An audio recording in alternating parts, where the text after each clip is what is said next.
What's cooking, everybody? We are live. That's right. You gotta do the stir pot motion. We gotta do the stir pot motion. How's it going? We are back in the studio after being at CES for 3 days. 3 days. 3 days, two nights, 3 nights. I don't even remember. It was amazing. It was an amazing time. It was my first experience ever going to CES. However, not my first time to Vegas by any means. I've been going to NAB for like 6 years. Mm-hmm. My in-laws live out there. Vegas is interesting. What do you think about Vegas? I know people really like Vegas, but every time I'm there, I'm glad that I'm just there for the convention. Nothing else in the Las Vegas Strip really appeals to me personally. But that being said, I've loved all of my experiences at Vegas. I've gone to the Red Rocks, NAB, and CES, which have all been amazing. So yeah, and we're not really the type of people that gamble or anything like that. Not that there's anything wrong with that within reason, but it's just not my scene really. I don't know. Yeah, not my scene either.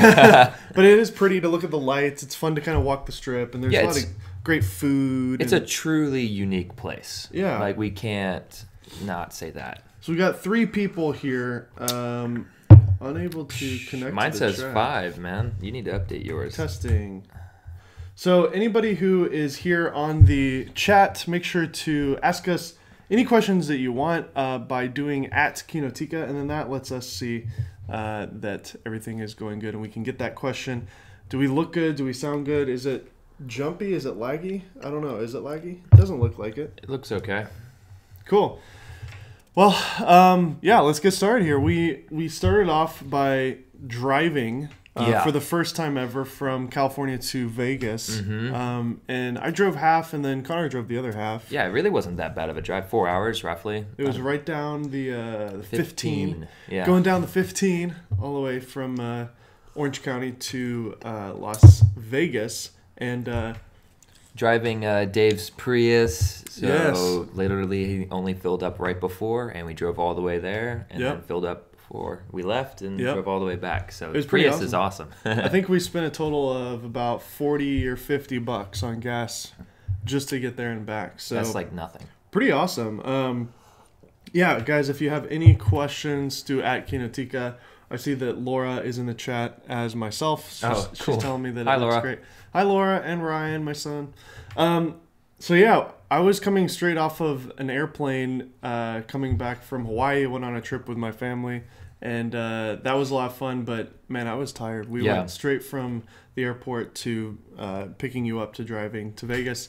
And one of the funniest things that was there was the fact that there was a line wrapped all the way around the hotel check-in point. I actually posted a photo of it on the YouTube community post. So if you saw that, then you see how long the line was. I don't think I really realized how big CES actually is. I know that people have said that it's huge. I almost just spilled my hot chocolate. Don't mind me. That would be terrible. Yes. All over the laptop. Yeah, don't mind me. I know a lot of people have talked about that. By the way, are we cutting out? I don't know. Let's see. No, it's still here. Oh, it says video output low. Okay. Interesting. Well, sorry guys, we're trying to... Our stupid internet, it pisses me off. It's good and then it's bad, and it doesn't seem to have any pattern. Yeah, so... is it cutting out too much right now? Sorry guys, let us know if it's cutting out. It's cutting out on our end. Yeah. Is it gone? It looks like OBS actually just closed. No, mine's still going. Oh, okay. Sorry, guys. I think. Hold on, live. No, mine wasn't even live. Oh my gosh. Yeah, I don't know that it's going, man. Hello? Okay, everybody's saying that we're not cutting out. Okay, cool. Well... Our end is doing something weird. Sorry, guys. My computer is not liking this. I was actually talking to a guy at CES about live streaming, and he said that PCs are the way to go if you really want to have the right live stream. So of course. Maybe we should switch over to that. We won't, though. But anyway, so we got to CES.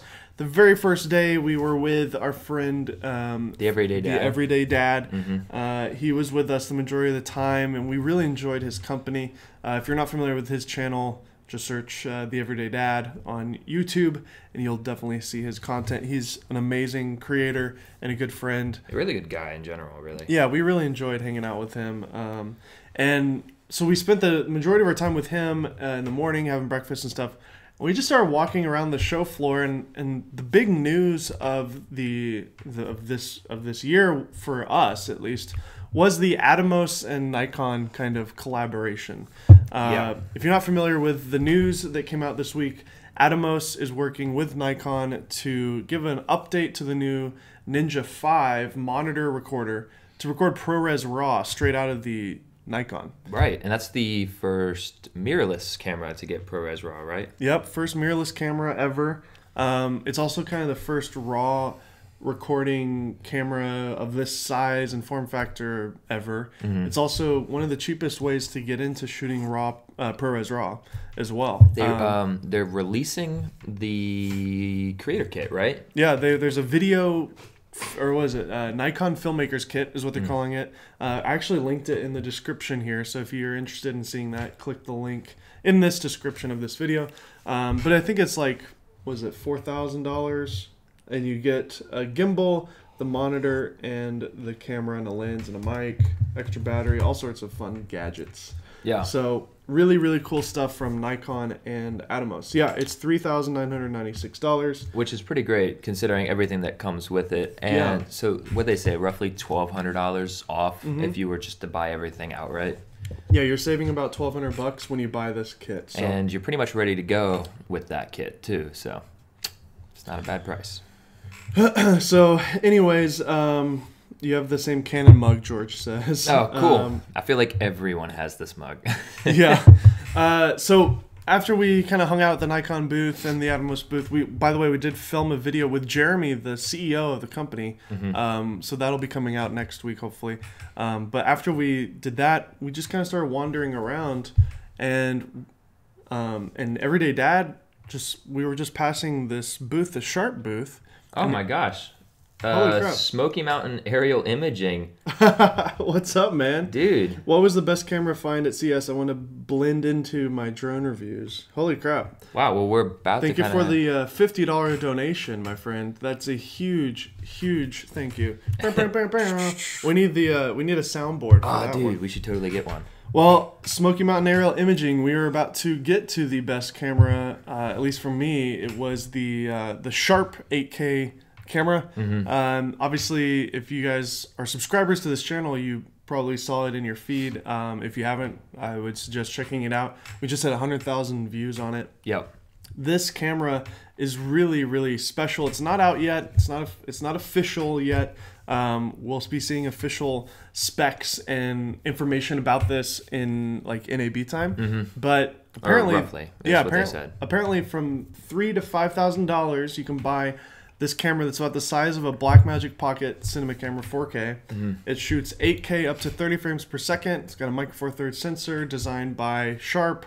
And then there's a bunch of other features too that you can check out in the video. But ultimately, this is the first kind of 8K camera that we've seen at this price point and at this size. Yeah, can you clarify the price point? Because I was reading through a lot of comments, and they were confused about the way you said under $5,000 when it being affordable. So a lot of people they're like, that's $5,000, that's not affordable. So if you want to clarify that, I think people might appreciate it. Yeah, totally. So in our video, I said under $5,000, which technically $10 is under $5,000. Yeah. What they told me was between $3,000 to $5,000, and so I just kind of said under $5,000, but I should have been a little bit more clear on that. In between $3,000 to $5,000, with the potential of leaning more towards the $3,000, which is what they told me. So if this camera comes out to be around $3,000 shooting 8K, man, that's gonna be pretty cool. Yeah, amazing. We got a lot of comments too on that video saying that, you know, who needs 8K? And that's true. I mean, you know, you don't really need 8K. We're not viewing 8K. Most people don't have 8K televisions. I just now bought a 4K television, and even then, like, I'm not even watching 4K content on it. I'm watching a lot of 1080p content on it. Right. But I think it's kind of the same argument that we had, you know, 6 years ago when 4K was kind of becoming a thing. We were shooting 4K so that we could have really good 1080p. The option to crop in, the option to even just export the 4K to 1080p and have a sharper image. It's all the same thing, except now we're looking at delivering in 4K rather than 1080p, because I feel like we've kind of arrived at the point where we should be delivering 4K for most stuff. We try to do that on our channel. Mm-hmm. Sometimes we don't, because we want to have that ability to crop in and 1080p and stuff. So for us, we really would like to have 8K because we do so many punch-ins for comedic effect. I think 8K will be a kind of a pain in the butt for a while, especially editing on a laptop. It'll probably not be very easy. H.265 is the codec they're going to be recording at, but they are saying that they'll do a ProRes out onto an Atomos recorder. So if Atomos can record 8K ProRes, that would be cool. But yeah, I mean, it's exciting news, and it's exciting that people are talking about 8K. I mean, Canon, after we posted our video, the next day announced an article that said they're doing an 8K camera. Mm-hmm. So they might feel the pressure. It seemed like a reaction almost. Yeah, it was definitely a reaction to Sharp. So, but I want to give Smoky Mountain aerial imaging a better... He said something else as well, just below that. Okay. What did he say here? He said... You see him? Is there anything going to be available first quarter under $3,000? So I would honestly... So that's my favorite camera or whatever, but I think the best camera find, if you want to call it a find, is not really a find. It's a camera that already exists, and we're shooting on it right now. Mm-hmm. It's the Nikon Z6, which is coming in around $2,000 just for the body. Right.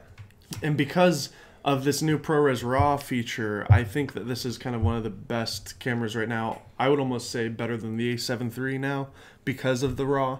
I've also really enjoyed using it. We used this camera for our entire coverage at the CES convention, and I really loved the stabilization on it. I found it to be really smooth. And actually, we discovered through talking with the Nikon guys that the lens actually didn't have IS, which we thought it did. So we thought it was a dual IS going on. That's why it was so good. But it was actually just the body stabilization, which is kind of nutty because we were like, wow, it's so good, but it's dual IS. That makes sense. It's real exciting because we're planning on switching to our old vintage contact Zeiss lenses, which I have a full set of, and using those instead of the Nikon lenses because they just have a better character to them. They look really nice. They're small, so they balance nicely on this body.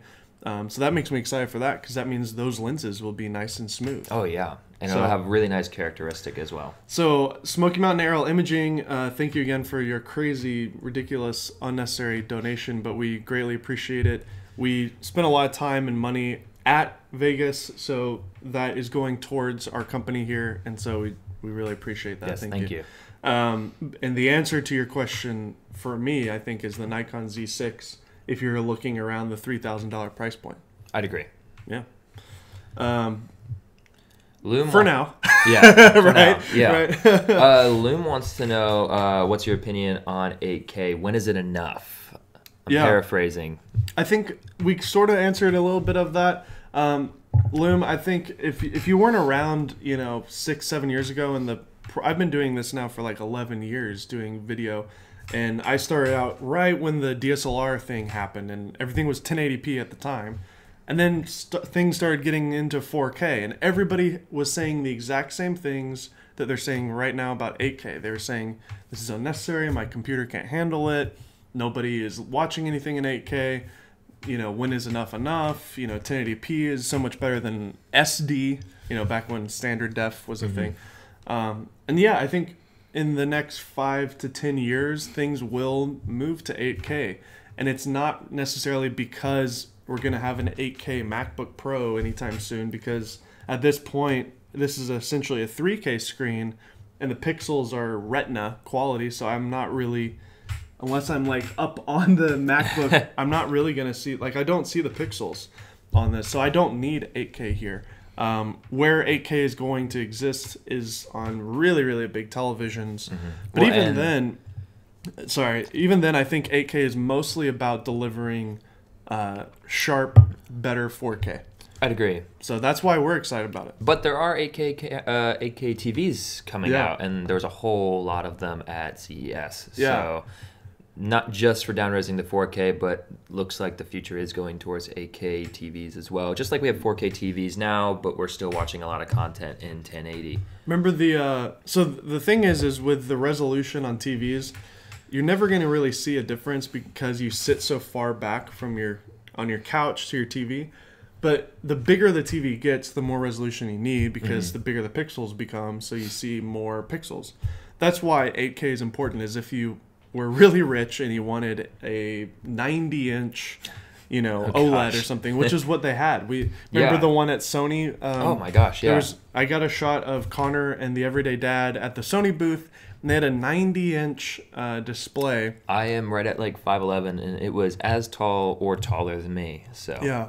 And to be completely honest, I think it's a little ridiculous to have a TV like that unless you have a dedicated theater room or something. I think if somebody like walked into your apartment and they were just a guest at your home and they saw a TV that size, they'd be like, "What's wrong with you?" Yeah, no kidding. But yeah, I mean, that's where 8K is going, I guess. Apparently the Olympics want to shoot everything in 8K for, I think, historical documentation reasons. So that's the answer to the question, Loom. I think it's really for better 4K delivery. Yeah. Scott asks, who do you like meeting the most at CES this year? So yeah. We met a lot of people. We were kind of telling the story of that first day there, and while we're on that topic, might as well say that we actually ran into, Connor spotted him, Marquez Brownlee. Or MKBHD, as some people know him. Yeah, and why don't you share that story while I'll pull a picture up on OBS here. Yeah, definitely. Basically, we were having trouble actually getting into the event as media. We wanted to get media passes because we are YouTubers and kind of journalistic YouTubers and reviewers, so it made sense. But we had some issues with that, and they wouldn't let us in under a media pass, so long story short, we had to have one of our contacts at Atomos come over and vouch for us, basically, that we are media and to let us in as media. So that was great. But while we were standing there getting that all figured out, I just happened to look up, and actually Marquez Brownlee they were giving him a hard time too, and he was actually there. So I kind of geeked out a little bit, and I walked up to him, and I tried to be respectful because I know he gets a lot, and I was like, "Hey," it was the first day too. So. It was the very first day. It was like the first 30 minutes of being at CES, and I was like, "Hey, I know you get this a lot, and I'm sorry." I was like, "But I just really want to say I like your videos, and can I get a picture?" Yeah. And Dave was there as well, so I was geeking out. I was nervous. Yeah, I just walked right up to him. I guess I don't get as nervous, but it was awesome. He was a really nice guy, super quiet.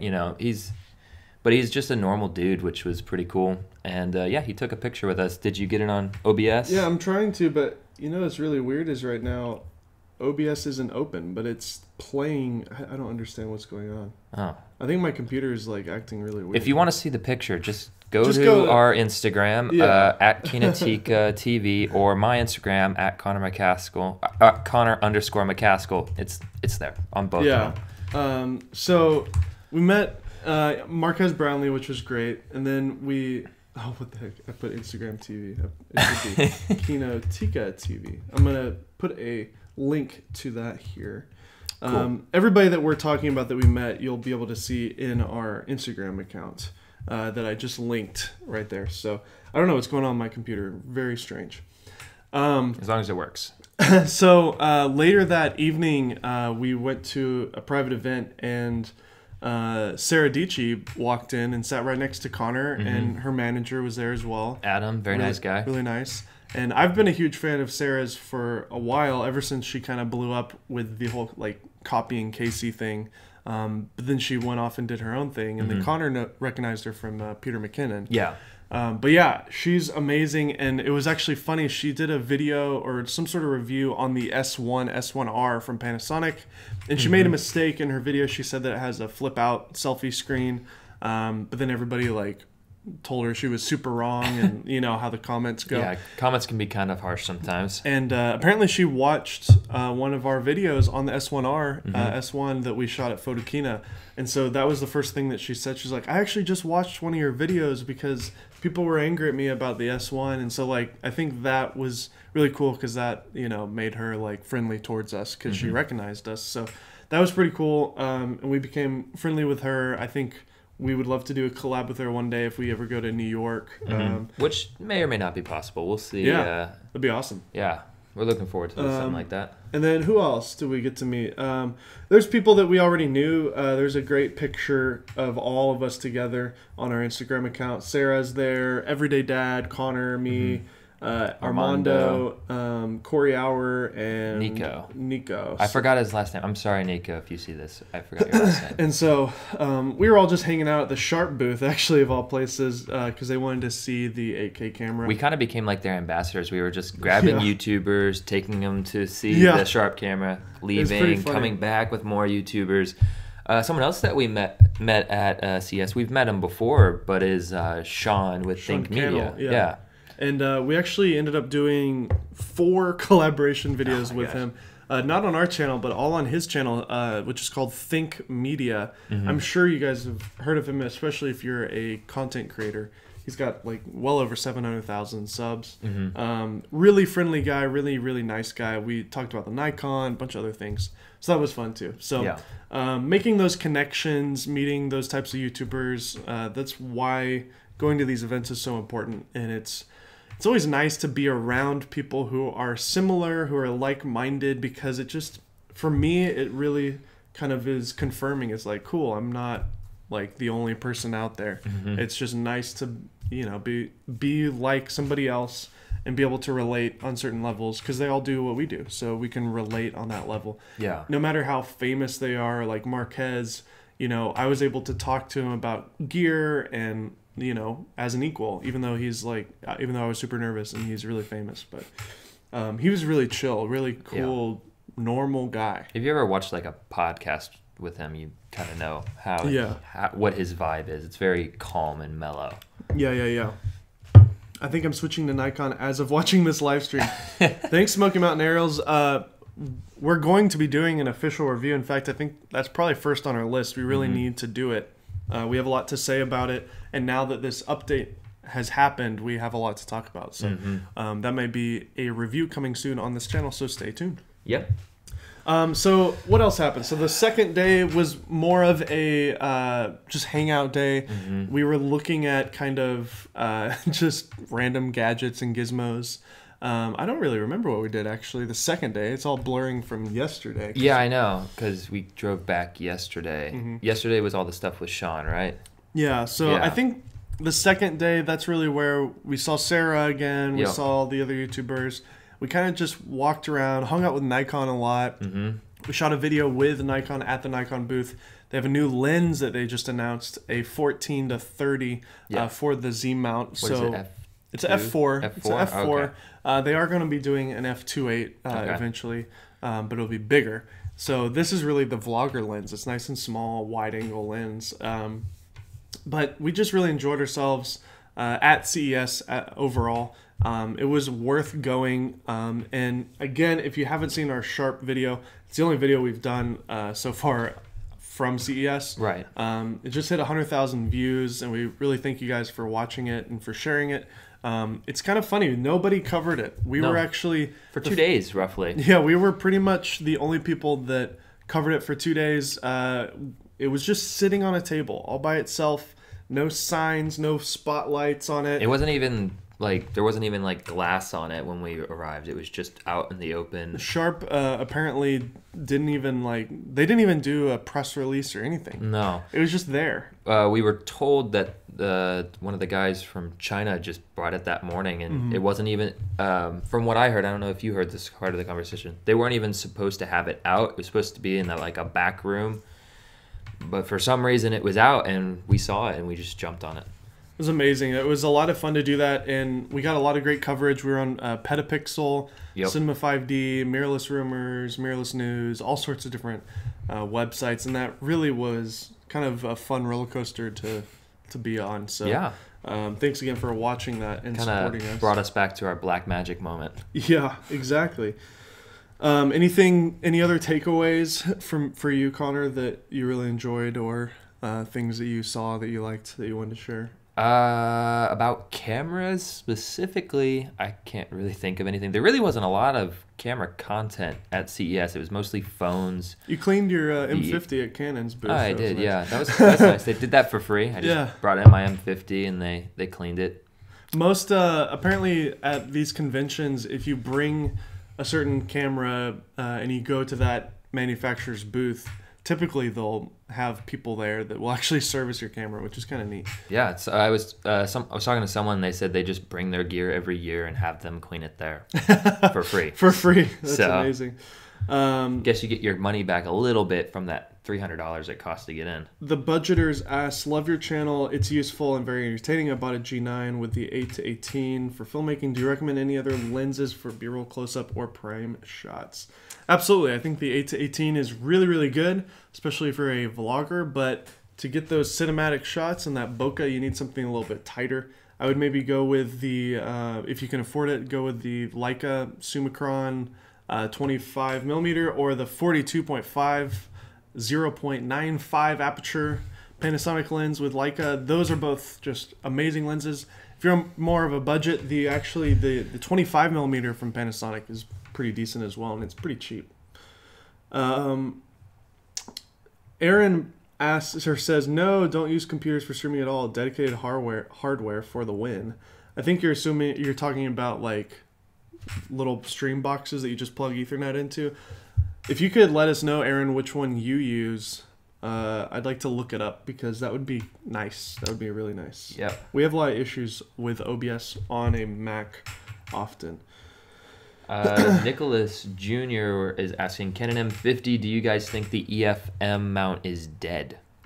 So, Connor, why don't you talk about your adapter? Yeah. And we actually did a video about it with Think Media. I don't know if the EFM mount is dead or not, but the M50 certainly is not. In fact, I think it's one of their top selling cameras, period. Well, it was Canon? Just for the month of December. Canon Rumors that released some information on just camera sales. The first kind of couple of cameras were just cheapo, like Rebel cameras, you know. Yeah. But I think fourth on the list was the M50. Right. Like right above all the other big players, like, the Sony cameras and all that. Yeah. Anyways, but to what Dave was saying, right now we have the Viltrox EFM to EF adapter. And the speed booster, not just adapter.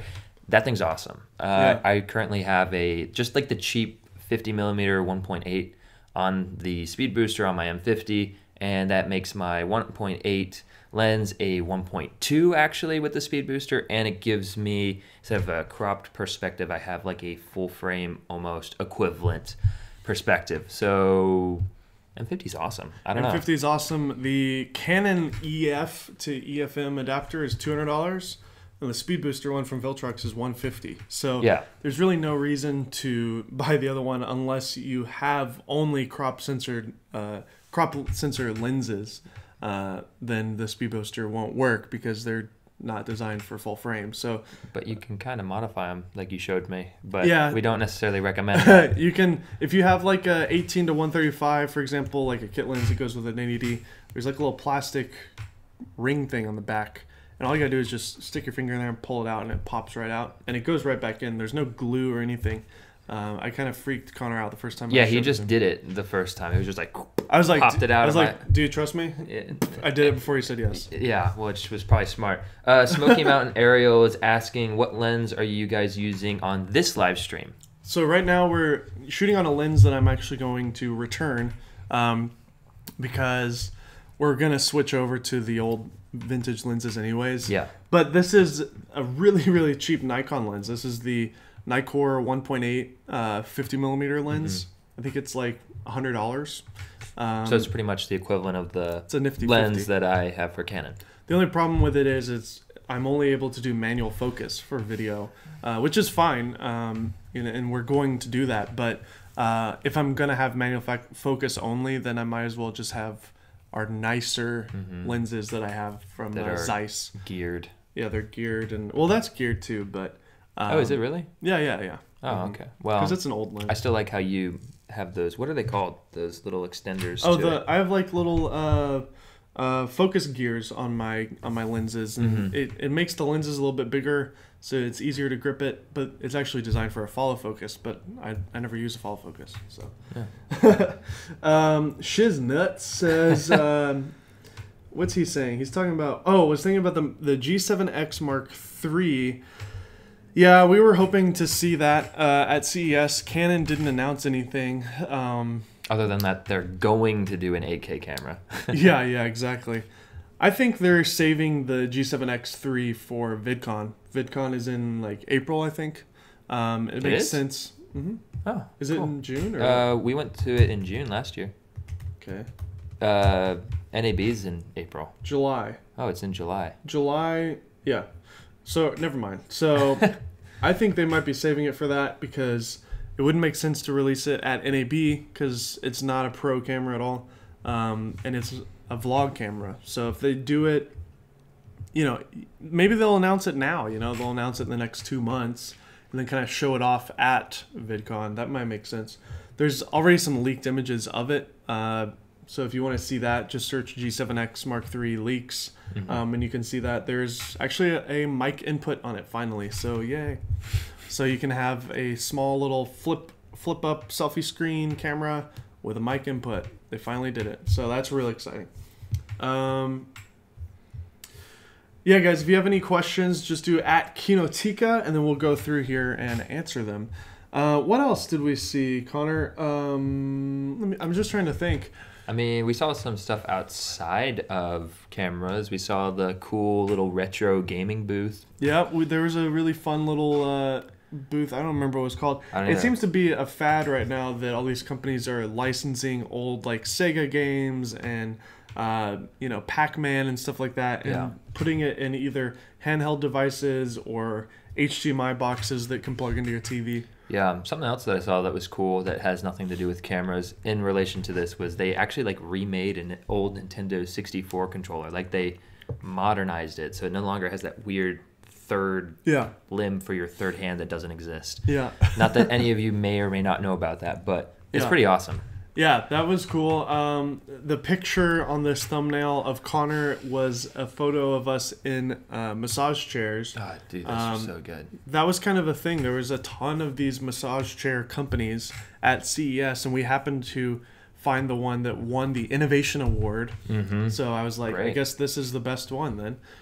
We just waited in line for about 5 minutes, and then we got in there, sat in there for about 10 minutes, and man, it was great. Oh, well, I actually sat in there longer. Yeah, Connor got more time than I did, which I was a little upset about, but they were only $9,000. Right, so if you have $9,000, great investment. Even if you have $9,000, still not a great investment, actually. Not at all. But it was great for us, for sure. And then the picture of me was doing some VR stuff. There was like a little VR booth thing. And honestly, the VR sets that we used was kind of crappy. I don't even know the name. It was like some weird brand I've never heard of. It's going to be in arcades and stuff. So it'll be something that, like, if you went to Dave & Buster's, like, you would do something like that. Got it. I think it's cool. We got to try, like, the Beat Saber game, which I'm sure you guys probably have heard of. I never heard of it. Any rumors on the GH6? No rumors. I don't know anything about it. I would hope that it will do, maybe 6K. That would be cool. 6K GH6, right? That makes sense. I would also love it if they would use a similar sensor to the GH5S. That'd be cool because the low light is so good on that camera. But yeah, I don't know. I don't know any rumors about it. There haven't really been any leaks. Olympus is working on a new camera, and there's some leaks on that on 4/3 rumors, but not that exciting. Let's talk about ProRes RAW and why it's so important. I think it's a big deal because up until now, we've been really living like a photographer would be only using JPEGs. Right. most photographers shoot raw images and then they edit them inside of Lightroom. And that gives them a lot more flexibility to boost their shadows, pull their highlights down, change the white balance, change their ISO essentially. Change a lot of settings that you do in camera in post. And we have never been able to do that with these cheaper, smaller cameras. You really had to go to Red or, like a Blackmagic camera to get that. And even with the Blackmagic cameras, the type of format they were recording was really bad. Cinema DNG, you couldn't even play it inside of Final Cut at all. Red is the best. They play really well inside of Final Cut or Premiere. Even on a laptop, they play really well. So we finally have something like Red. It's made by Apple, so my computer will always be able to handle it. And we're shooting on the same camera that we're already shooting on. So I'm really excited about ProRes RAW. We're going to definitely try to use it on this channel, even though it's definitely a little overkill. I think it's worth the extra hassle to have some of that flexibility. I'm really curious to see what kind of images we can get. Yeah, I'm curious to see how our computers handle it. I know you said it's made by Apple, but still, I mean, it'll be chunkier. So yeah, there'll be bigger file sizes for sure, but it should play natively just like any other ProRes file. So I'm real excited about that with the Atomos recorder. But we won't see that till summer. Right. See you later, Smoky Mountain. Thanks for hanging out. Dude, we appreciate you so much. You. Yeah, check out the Nikon Z6. I think you're going to really love it. Let's see, anybody else? You guys are having a conversation about the Panasonic, it seems. Shiznuts and Nicholas and Scott and Let's Go Trippin'. You guys are having your own little private conversation here. I love it.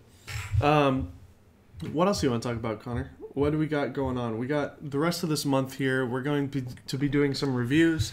Yeah. Let's talk about what's on our top priority list for reviews. We already said Nikon Z6 main review. We'll do something about ProRes eventually with the Atomos. Maybe we'll at least talk about it because we won't have it now for a little while. Yeah. What else? GoPro. We still haven't done that. We have the Insta360. Yeah, the X or whatever. X, yeah. What else do we have? The EOS R, which is still broken. Yeah, we gotta get that fixed. We should probably prioritize that so that, I don't know, they're probably gonna charge us for it now. It'll probably take a month or two too to get it back, so we should probably just send that in and take care of it. What else? Speed Booster. We'll do another official video. We did do one a long time ago, so it does seem a little redundant to make another one. Well, but I think now that it's officially out, we should do a review on it. Yeah, because before it was like a modded, some guy made it in a basement kind of a thing. Yeah, exactly.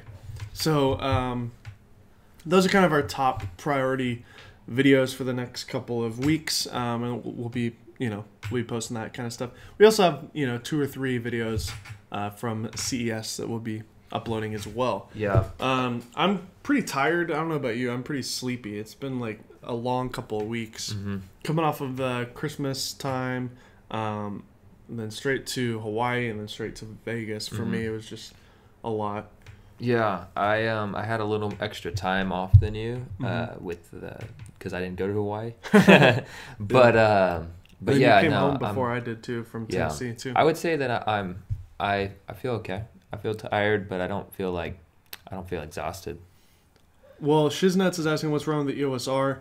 We don't know for sure. I have a feeling that we blew it because I was using a cheap Amazon AC wall outlet, and I think that it might have fried the camera because we were putting the wrong voltage into the camera. But that's just my guesstimation. Yeah, Scott is asking about other accessories for the Ozma Pocket, and if we have any. No. We haven't. We reached out to DJI. I saw some people like iPhone Do and iJustine getting accessories for it, and DJI hasn't sent us anything.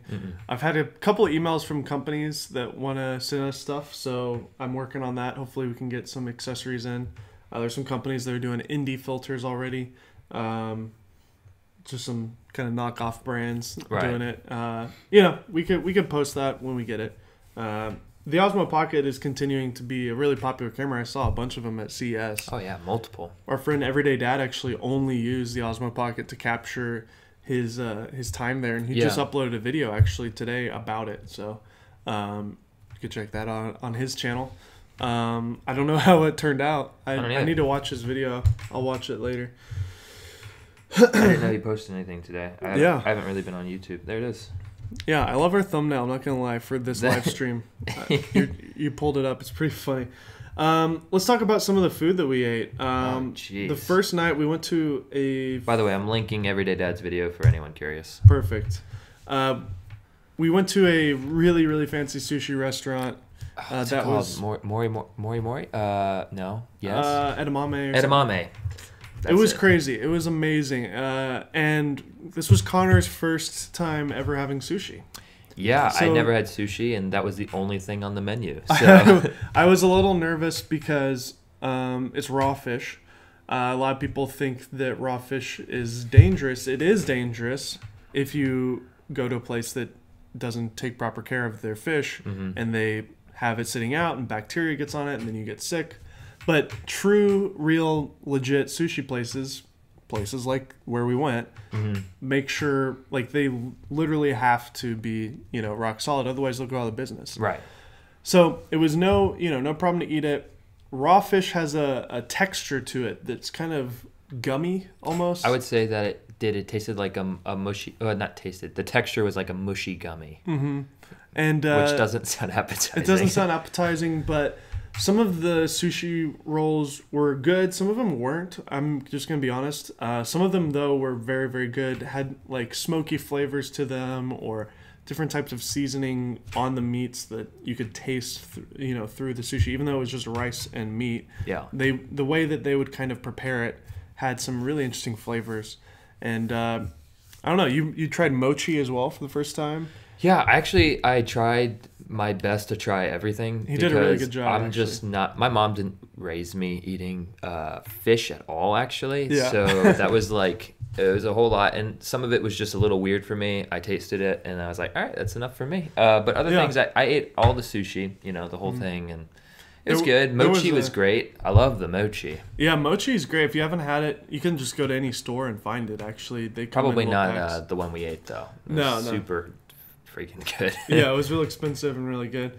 But yeah, like Trader Joe's, they have really good mochi. We used to buy some over there, like chocolate. It's just ice cream with like a pastry around it.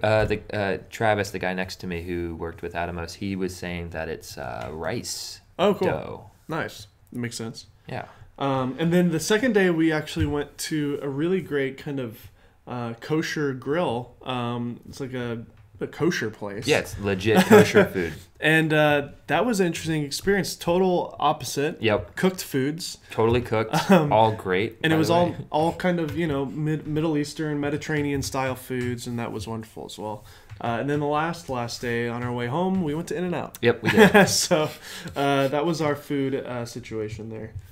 Furworks is actually saying, I just saw Polar Pro ND filters for the Ozma Pocket are out now. I wish I waited. The off-brand one I got are a bit jank. That's cool. PolarPro.com. Let's see. Yeah, I was hoping that they would do something because they tend to have the best quality. They do. No, wait. Osmo. No. I'm not seeing it, guys. That's regular Osmo.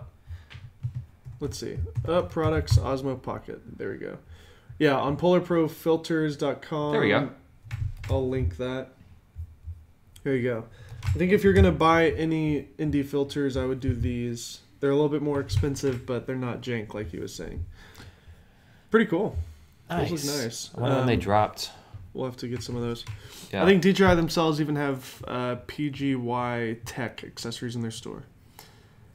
This was the first kind of event that we went to where we had a little bit more of an establishment, and that was kind of fun to like meet people that actually were genuinely fans of the channel. Yeah, that was awesome. By no means were we as popular as Marquez or Sarah or whatever. There were about 5 people that came up to us and said they liked the channel. So if you're watching this right now, let us know if you saw us there. And if you were there, sorry we didn't see you. We would have loved to have met you guys. Yeah, and please, if you see us anywhere, come up and say hi, It's kind of weird, like we're always here by ourselves, just doing our thing. Even when we go out and shoot stuff, it's just the two of us. And then when we go to these events, it's like oh, people watch stuff. It's just funny to like see it in person. You know, and meet people in person. I felt kind of weird, but I was asking a guy who said he liked our channel, and I was like, I just wanted feedback, like direct feedback from a human that wasn't like YouTube comments. So I was like, what do you think? What do you think of our editing style? What do you think of our upload schedule? What do you think about our content? I just wanted like real feedback, and so yeah, it was great just to kind of hear that in person. Well, with that in mind, we should get back to, now that everything's like back to normal. We should. I gotta plug my computer in. I'll grab that. It's in the front pouch of my bag there. Yeah. Very, very front. I'll find it. We wanted to make an official schedule for this channel. We were talking about doing Monday, Wednesday, Friday. Wednesday being our live streams, and then Monday being a review, and then Friday being a review as well. We're also thinking about doing more tutorials. Do you guys think that's cool?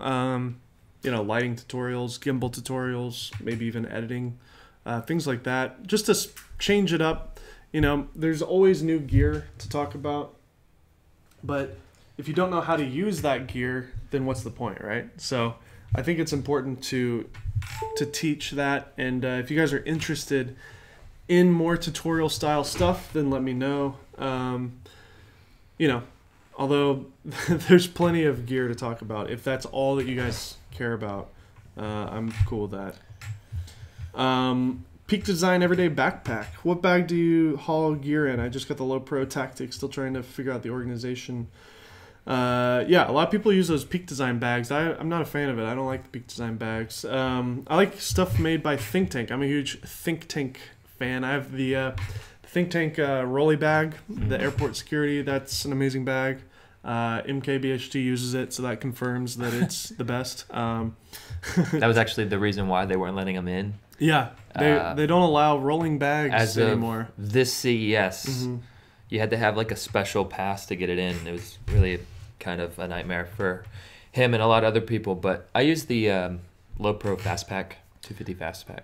Yeah, right. Yep, that's it. And then I use as far as backpacks go, I just have a normal 511 backpack, and then we just bought this nice little Low Pro sling, and that was kind of nice to have because when you need gear, you just flip it around, and it's really easy. Yeah. It was a little too small, like you said. We might need to look into maybe one that's a little bit bigger, but it fits a camera, a couple batteries, and like a couple accessories, and that's it. Like, there's not a lot of room for extra things like a sweatshirt, you know, things that you might need, especially because it was kind of cold. I don't know. So people are saying they actually think tutorials would be cool. So yeah, let's do it. Okay. So Bobby says, "Are you guys actually using that center mic? It works really well if you are." Yeah. This is literally just the standard old Blue Yeti microphone. I have a little foam windscreen on it. Probably don't even need that, to be honest. But we're just plugged in over USB. We don't have a mixing board or anything. We tried forever trying to do a 2 mic setup using 2 Blue Yetis, and it was always off sync. The correct way to do 2 mics would be to have an actual mixing board, 2 mics going into that, and then an interface going into our computer, which is really expensive, and it's also a little bit it's a little too much, honestly. Yeah. The kind of casual nature of our live streams, I feel like this is pretty good. Yeah. I think if we can add more cameras in the future, that'd be fun. I'd like to have more video content in here, you know, but to be honest, a lot of times it's like 30 minutes until we go live, and then we start setting up, and then, you know. Like today we were literally like scrambling to, you know, I sat down, plugged it in, did a quick test, and then we went live. So it's a good thing. That's what we always, when we start up, we're like, does it look good? Does it sound good? Because we genuinely pretty much don't know. Yeah, exactly. But yeah, I think the Nikon looks great. In fact, we got a lot of comments on our last video saying that the Nikon is looking good. I think these live streams look pretty nice too.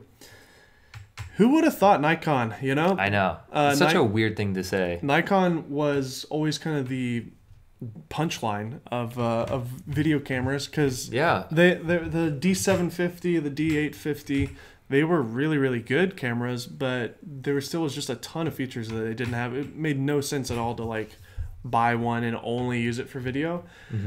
this camera, honestly, like, it's really a great underdog camera, and their lens lineup looks amazing on it. And again, the ProRes RAW is revolutionary. And the only thing that we've been having some trouble with, which we might have figured out because we were having some issues with it, was the autofocus. And what was the solution? Yeah, so there's a lot of little things about Nikon that is, it's not wrong, it's just different. And you know, just like any camera system, when you pick it up, it's going to function differently than Canon or Sony or whatever. And Nikon always seems to be a little bit more opposite of other people. They focus the opposite direction. When you put the lens on the camera, it goes on the opposite direction. A lot of things are kind of backwards and forward. It's just how they are. The camera itself is really intuitively laid out, but there's one feature with the autofocus for video that was really confusing. And we actually learned at CES from a friend of ours what the issue was. There's two types of continuous autofocus modes. One is AFC, which is autofocus continuous, which is what you would think would be the mode that you'd want to be in for video. Because that's what other companies call it. That's what Sony, Canon, Nikon, or not Nikon, Canon, Sony, Fuji, Panasonic, they all use AFC as the mode where it's just constantly focusing. Armando joined, by the way. What's up, Armando? What's up, Armando? Are you still at CES?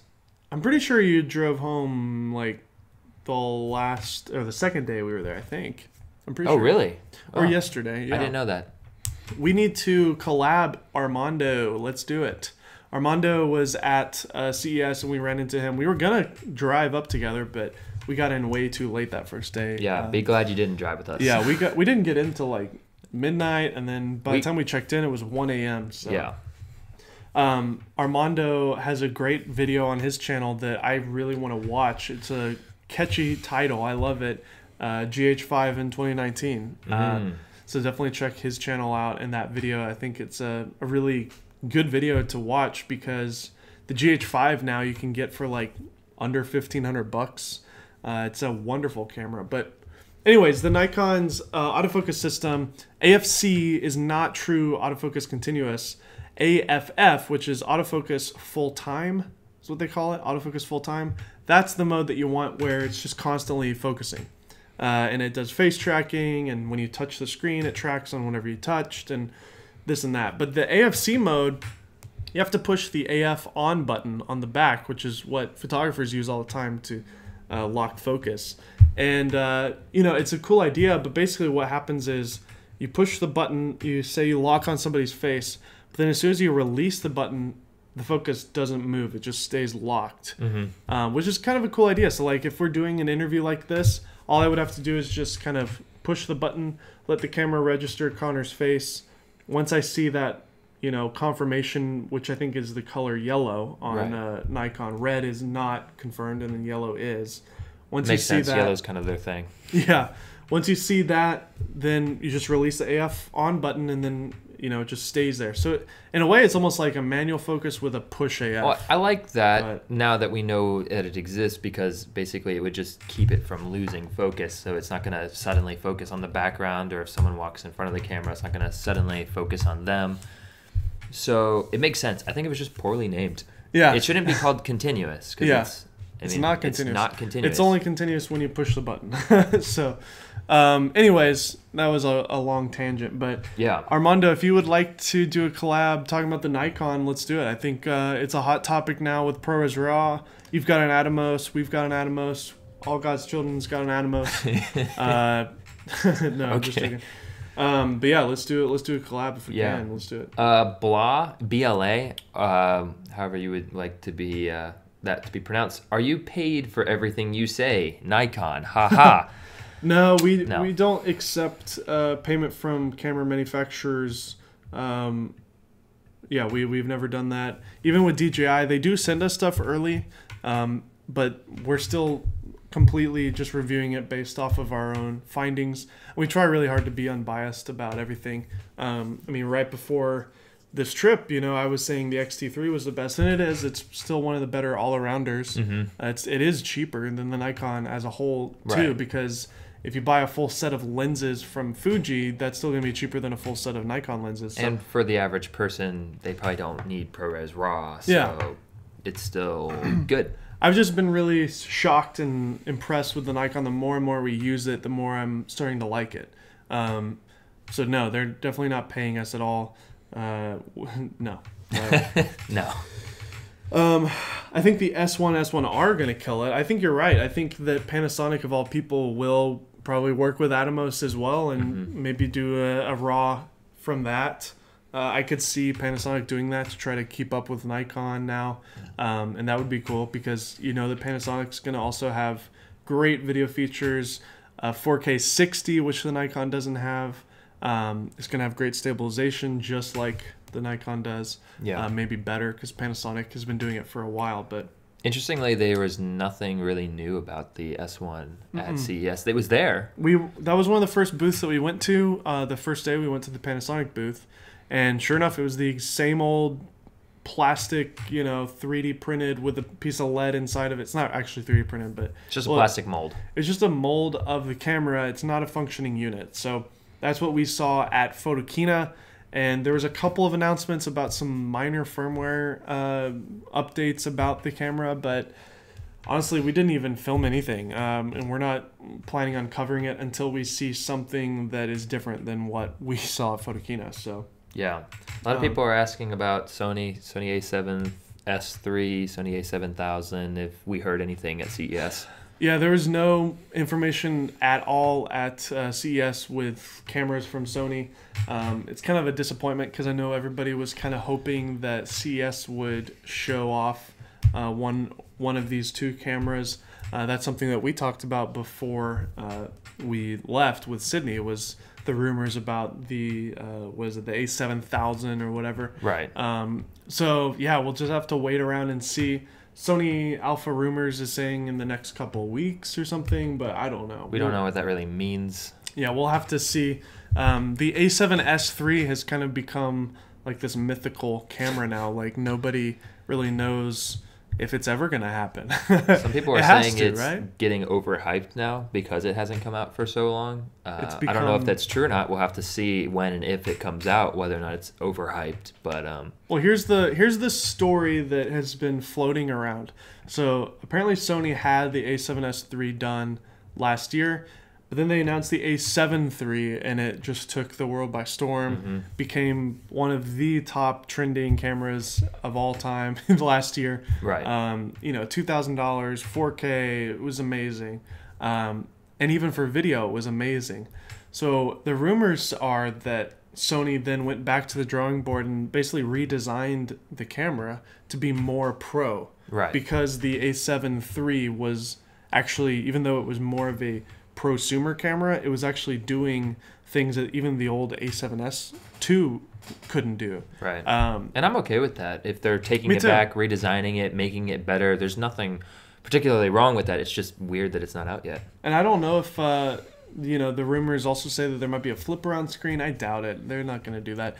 One of the Nikon guys actually gave us a really good reason for why they didn't put a flip out screen, which I've never actually heard before, and I never actually thought about it. As soon as you put a hinge on the camera body, you start to have to figure out where you're going to put all those ports on the side. And because the camera itself is so thin to begin with, there's not a lot of room to move things around. So Canon has designed their ports and things in a certain way, but they're not giving us a lot of the same things that other camera companies are giving us. And it was an interesting point to make that like the Nikon Z6 has all these features on the side of the camera that they would then have to kind of re-engineer and figure out where to put it. They could totally do it. They could put it up on top or a little bit forward so that the hinge could work. Or just make the camera body a little thicker. Yeah, I don't mind the camera being thicker. But anyways. But that was the reason they gave us, so interesting. Let's see. Rumor on A7S III is that it will also use Venice color science too, so it should look amazing, is what Armando says. Man, that would be incredible. That is another rumor that was floating around. And if you're not familiar with the Venice color science, basically that's coming from their top-end cinema camera, the Venice, which is a full-frame cinema camera. And if you haven't been following Sony news for the last couple of years, basically Sony has been continuing to get better at their color. it's kind of one of their downfalls. A lot of people say that Sony cameras just have awful color. And I do think that that's true. I think that they're not as good as their competitors. I think the Nikon is better than the Sony. That's why for $2,000, I would go more for the Sony or the Nikon over the Sony at this point. But if they're putting Venice color science inside of it, now we're talking. Like, that thing can cut into an actual Venice. You could use it as a beat camera, but it's also going to give you really flat picture profiles with proper skin tones. That's the main thing that these cinema cameras do. Is they give you really beautiful skin, which isn't actually authentic to what true to life is. Sometimes Sony cameras are a little too clinical. Like, they just capture life the way that it looks. Sometimes life is a little uglier than you want it to be. Exactly. And that's like when you look at a Canon camera, they really favor the warm colors, which isn't reality. Sometimes if you shoot somebody wearing a blue shirt on a Canon camera, their shirt looks totally wrong, or like a maroon or an orange. It looks totally weird. And it's because the Canon color science is actually kind of adjusting things to favor the skin tones. That's why it looks so good. Right. Anyways, the LX102 was so disappointing, and Sony's not quite there yet. Yeah, we haven't messed with that camera. I know that's a small little point and shoot thing. I think. Correct me if I'm wrong. I actually don't know. So, any words about there being a new Sony camera for those that love the A6500? Yes, there's a rumor about this new crop sensor camera. Just go on Sony Alpha Rumors. You can find all that information. It's apparently a new crop sensor camera. So if you're a user of the A6500, then that'll be an exciting new camera for you. Yep. I really hope Sony supports ProRes RAW as well. I think they should. I think everybody should. I don't think everybody will. Sony and Canon both have cinema cameras that they make that do ProRes RAW. So Nikon doesn't. They only make photo cameras and these new mirrorless cameras. So in a way, Nikon is kind of getting into the cinema world by just enabling this. But Sony and Canon might not want to kill their cheap kind of prosumer cameras, or kill their high-end cinema cameras with their cheap mirrorless cameras. Which we already know Canon cripples their cameras with the M50 hold debacle earlier, so it wouldn't surprise us. Yeah, it wouldn't surprise me, but you're right. I think to compete now, they kind of have to do it. That would be great. Yeah. But it is a very high-end feature. It's not something that everybody's going to want. You know, if I was shooting a wedding or something, I would never want to shoot ProRes RAW. It's just too much to deal with. If I was shooting a lot of events, I wouldn't want to. And honestly, even if you're a YouTuber, I don't think it's necessary. For what we do, image is really important to us because you guys care about it. So in a way, by us shooting on high quality stuff, it kind of makes you guys happy. So because you can nerd out about what we're using. So that's why we try to push the envelope as much as we possibly can with the quality. But I don't think most YouTubers, like Ryan's Toys Reviews, like one of the main channels that makes a ton of butt crap money, like they don't. Yeah. You know, it's not important. Well, even Casey, like he doesn't care about that. He shoots on an 80D still. Still shoots on an 80D.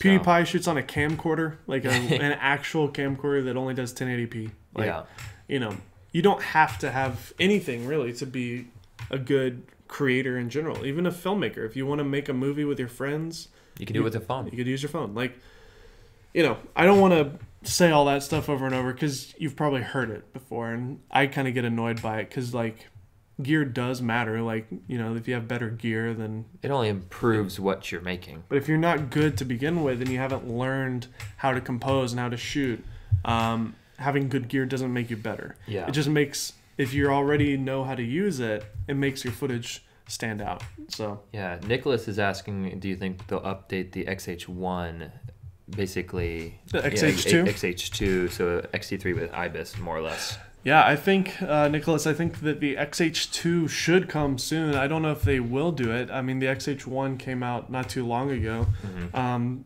the XT3 is killing it. So, but yeah, I mean, I would love to have an XT3 with IBIS, essentially. That's all I really would care about. It'd be nice to have a bigger battery in it, too, because the battery life on the XT3 isn't very good. So if the XH2 had a better battery, that'd be nice. If you could get, like, an hour and a half, 2 hours out of it. That'd be cool. But yeah, I don't know when it's coming out. There's no rumors that I know of. It might come out this year. They might announce it like later this year. I don't know. Yeah, we'll see. Armando says Sony will most likely not support ProRes RAW. They're like Apple. They lock everything down, hence why you can't use autofocus on things like gimbals.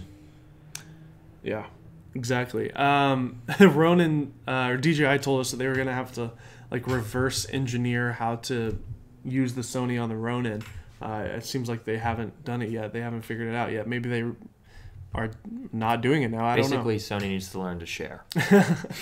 And then a man can dream, and then Armando says, I hope so. Of course. But yeah, I mean, again, Nikon is crushing it. They've got full frame 4K RAW under $5,000 with a Ninja 5. It's really, really amazing. This is really a huge deal. I mean, Armando shoots RAW on his C200, and I used the footage, and it looked amazing. We're essentially going to get a similar, 12-bit RAW codec, but it's full frame now, and it's smaller, and it's cheaper. So, Armando, are you going to sell your C200 now? Let us know. Canon color is hard to pass up, and there's a lot of features about the C200 that are great as well, like having ND filters and proper body style that's balanced well. I think, everybody at the Nikon booth had an Atomos recorder with a big battery on it, with like a small lens and the small body, and every time you set the camera down, the whole thing like tips over. And when you hold it, it's not balanced. Like it just feels weird because it got this giant thing on top. Even though the monitor is small, it still just off balances the thing. So I'm gonna be really kind of a stickler about that, like figuring out what the proper balance is on that. But get a bigger lens. Yeah. Everybody's been going on about the Deity Mics. We didn't see Deity. I've been seeing Caleb talk about it. Armando and Jevin, when we did our collab, talked about Deity as well. Maybe Armando, he's in the chat. Maybe he can speak to Deity Mics. We would love to try one out. Maybe we will, if you guys want to see that. On the topic of mics, we did see the Shure little mic for the phones, which is kind of cool. The condenser phantom powered mic. And we'll be posting a review on that soon. There's a really cool little... I can't really talk much about it because we don't have it in front of us, but it's just a nice little mic here with a lightning cable that goes straight in, or a USB-C. Comes with a little Manfrotto Pixie tripod. And what's really great about this mic is made for mobile phones, but what's great about it is you can change the pickup pattern in the app. So unlike the Rode mics that plug into the phone, you can actually kind of adjust the way that it's used. It can pick up a wide stereo format, a mono pattern, a bi-directional pattern. So if I was a vlogger and I was talking to somebody, it would actually pick up my dialogue and the person in front of me. Nothing above, nothing below, nothing side to side. Really, that was kind of my favorite feature because one mic to kind of do all of it. And Connor was kind of like, "Can we have that on a camera? That'd be great." Yeah, and they said kind of. That was their answer. Some cameras worked, some cameras didn't work, and maybe they'll update that. Armando says he has a love-hate relationship with that mic, so we'll have to do a review and give you a straightforward answer about that. We're coming up on an hour and 10 minutes. If anybody has any specific questions, hit us up at Kinotika. We'll start kind of landing the plane here, but Sean says, what do you guys think about the Canon G50? Is it comparable to the GX10? Let me see. I don't even think I know. I don't know if... Oh, the new... Oh, the cam... Yeah, the new camcorder. So, yeah... I don't know. I would stay away from it. It's still a tiny, tiny sensor. This is not... They're not doing a 1-inch sensor in here, are they? I don't think so. Let me see. No, it's a 1 2/3 inch sensor. I would stay away from this. The G7x 3, whenever that comes out, is going to have better footage, and it's probably going to be cheaper than this. It's nice to have a camcorder. You know, camcorders are fun, but I think in 2019, if you do buy a camcorder, make sure it has at least a 1-inch sensor in it. Some of the newer Canon ones, I think it's the GF50, GF40, Canon GF camcorder. G40, no, G50. I don't remember. Anyways, just make sure it has a 1-inch sensor. Yeah. Does anybody care about camcorders anymore? Let us know. GX10. That's what he was saying in the comments. GX10 camcorder. No, it is not comparable to the GX10. Your GX10 is better than the G50 because of the larger sensor. Yeah, Sean. Yeah. You're confirming that. Cool. Shiznut says, wish the Ozma Pocket would have a Pro and Zoom version, would have built-in wireless. Sony has a couple of camcorders, blah, blah. Yeah, I think the Ozma Pocket is great. It's kind of supposed to be a consumer product, so I don't see them doing a Pro version. The Pro version of the Ozma Pocket is an Osmo. Right. I could see them doing a Zoom version. This is kind of just generation 1 of this kind of a product. Yeah, I think they need to update their original Osmo. And then that'll give you what you want. There are Zoom versions of the Osmo. There's a Pro version of the Osmo that does raw video with a Micro Four Thirds sensor on it. So the answer to your question is, just go for the Osmo. But it's too old at this point. Yeah. If I didn't have a full complement of Panasonic 4/3, I'd strongly consider the JVC. Did they update that camera? The JVC Micro 4/3 camera. There was like a camcorder that they made called the GY-LS 300, and it was a really interesting camera. It's still around. You can still buy it. It doesn't look like they've updated it at all. But it shoots 4K, Super 35 sensor, but it's got a Micro Four Thirds sensor mount on it, so you can put a speed booster on it, make it full frame. It does full HD at 422. Proxy recording, really interesting and decent color. Really fun little gadget. Thoughts on the S1, S1R, 4K, 10-bit, 240 like GH5S. Yeah, we kind of talked about it a little bit. I think the S1, S1R is interesting. I think it'll be similar to the Nikon except worse autofocus. I think that it will definitely do ProRes RAW eventually. I can totally see Panasonic working with Atomos. 4K 60 is going to be great. Their IBIS stabilization is wonderful, so I know that's going to be great. We are switching over to only shooting manual focus, so the Panasonic is totally fine for us because we're using Atomos recorders now with a nice giant focus peaking that works really well. And Connor's always operating, so there's really no reason to completely rely on autofocus. Also, it's been a whole year of Connor being a professional videographer, so now he's more comfortable with manual focus. I am. I actually really like manual focus. I want to answer this because it's kind of curious. Sean is asking, where can I get Connor's Mount Juliet hat? So I'm not even wearing it, so he just remembers it. He's in Cane Ridge. Cane Ridge is by Brentwood, Tennessee. You can get it in Mount Juliet. Specifically, the store actually is a family friend. His name is Kohansky, Mr. Kohansky, and he owns a store called SPI Tees, like Tees. So, yeah, that's where you can get it. It's a great store. I think you can buy his... SPI Tees is a website, too, so you can buy it off that website. There's some, like, Nashville ones, Mount Juliet ones. Great hats. I love them. Good T-shirt, good quality. My friend, who actually lives with me, used to do promotional work for them, so... he took photos and he would throw me in a hat and take pictures and for their website and stuff. So I might actually be on their website now. I don't even know.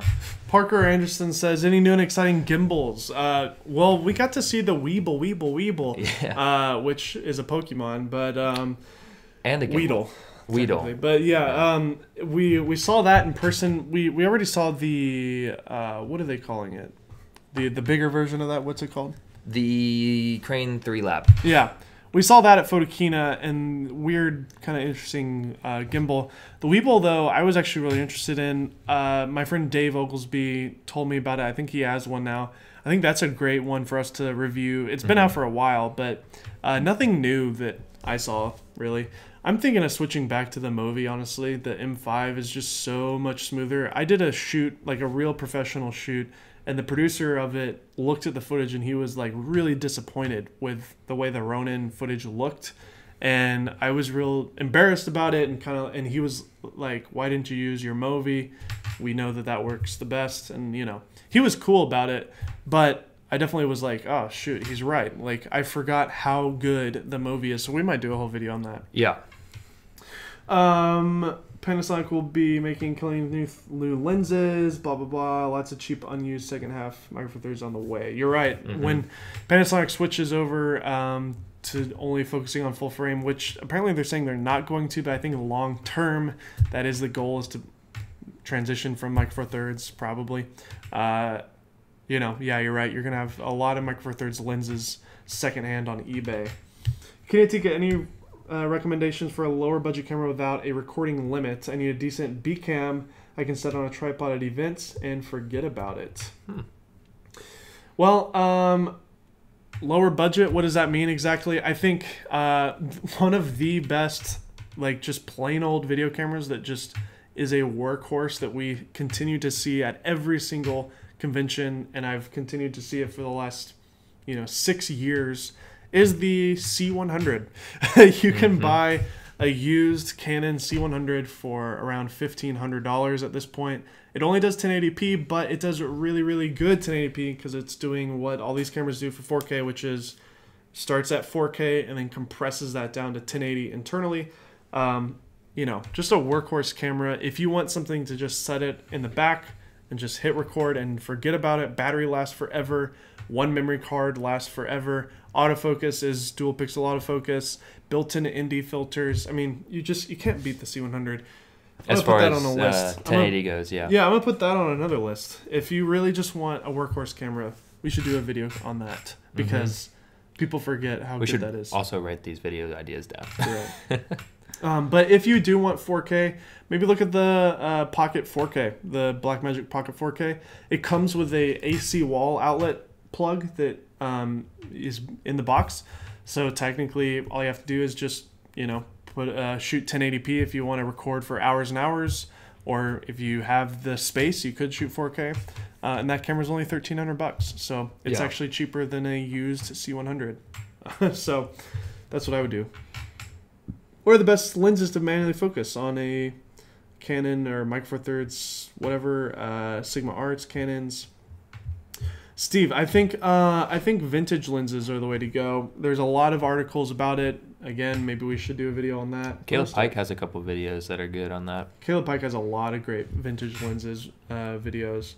We have a set of contact Zeiss lenses that actually need to get serviced and make sure that they're all up and running and being perfect, because we're about to switch to being full-time manual focus again.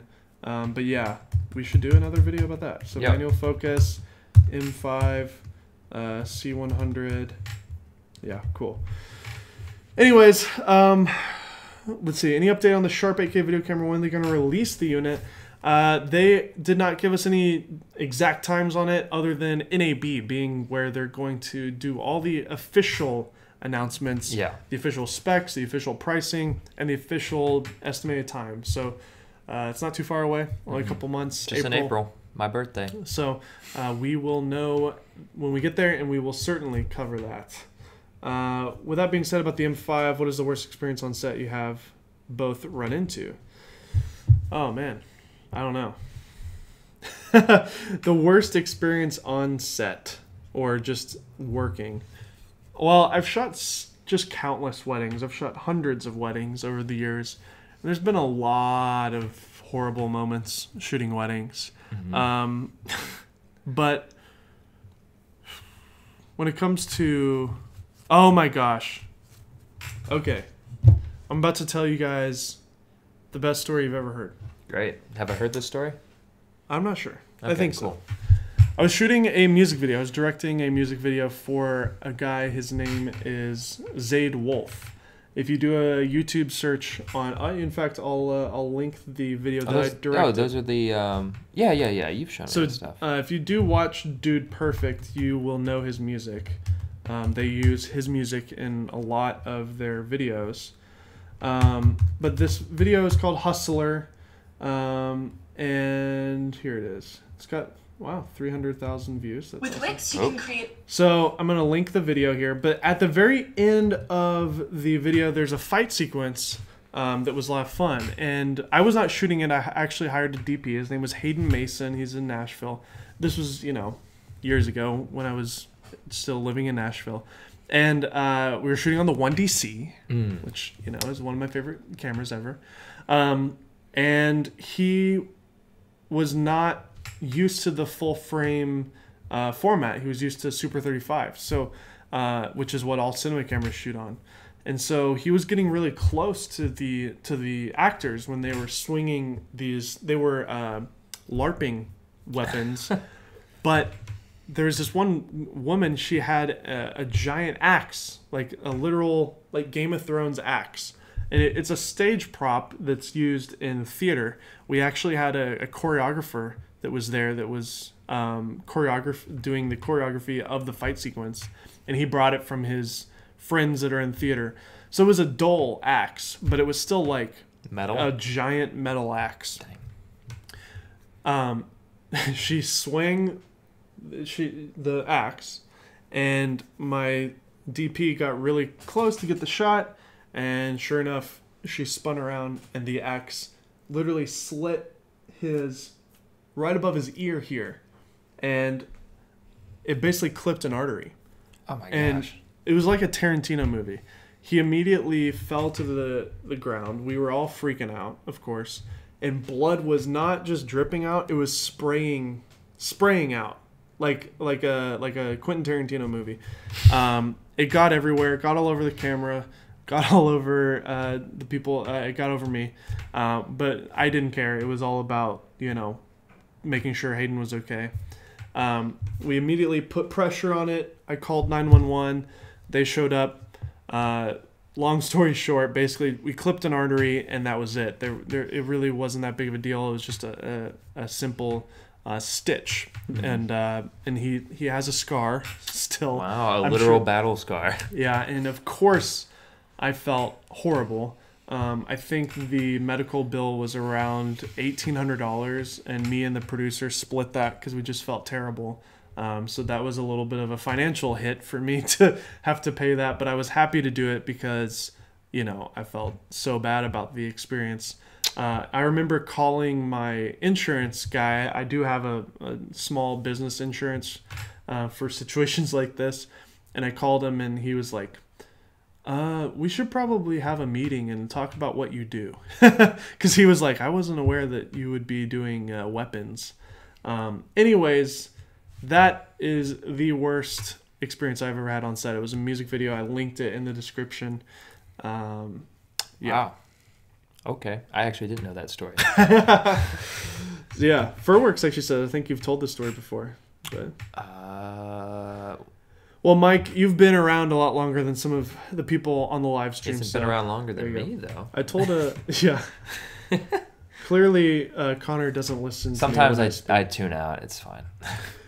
So yeah, there's the answer to the question. On that note, I think we should end this live stream. That's a decently long live stream. An hour and 22 minutes. Hayden is fine. Everybody's fine. Watch the video if you want. No one died. Didn't you sell that camera? Yeah, Mike. Yeah. So yeah, I bought the camera that we were shooting on. Was the 1DC. I bought it for like $4,500, and then literally like that week it went on sale for like $3,000. And I still had a 30-day return policy.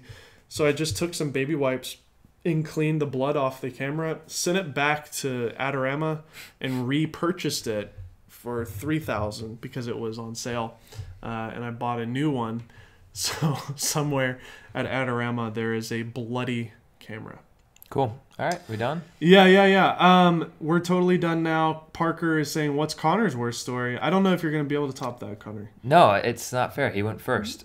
Also, it's not fair. He's had 11 years to have a bad story. No, this sounds terrible. Thanks, guys, for ever tuning in. Our future live streams, first time here was great. Thanks, Nicholas, for being here. I really appreciate it. Thank you, Parker, Shiznuts, Furworks, Sean, Bia. All you guys, Photo 2010, Renee, 0511, Armando, if he's still here, Steve, everybody, and of course the lovely Smoky Mountain Aerial Imaging, who's not here anymore. Thank you for being here. And boom, there you go, Mike. Dude, always bringing it home with the coffee payment. Thank you so much, Mike. We really appreciate it. Stay tuned for more CES stuff. If you have any questions about the 8K camera, make sure to hit us up on socials at Dave Altizer on Twitter and at Connor _ McCaskill on Instagram. Yep, and then we've got Kinotika Instagram. It's at Kinotika TV. Yep. I'm also trying Twitter again, so you can find me at Connor McCaskill. But yeah, no underscore there. Whether or not that goes well, we'll see. Thank you, Mike, again for the donation. You're always a trooper, and we really appreciate your support. A bunch of random words in a different language from Shiznuts, so thank you. I hope those are nice words. Thanks. All right, guys, we're going to tune out here, and we will see you. Can we end the live stream without OBS? OBS isn't open. We'll see you still. Yeah.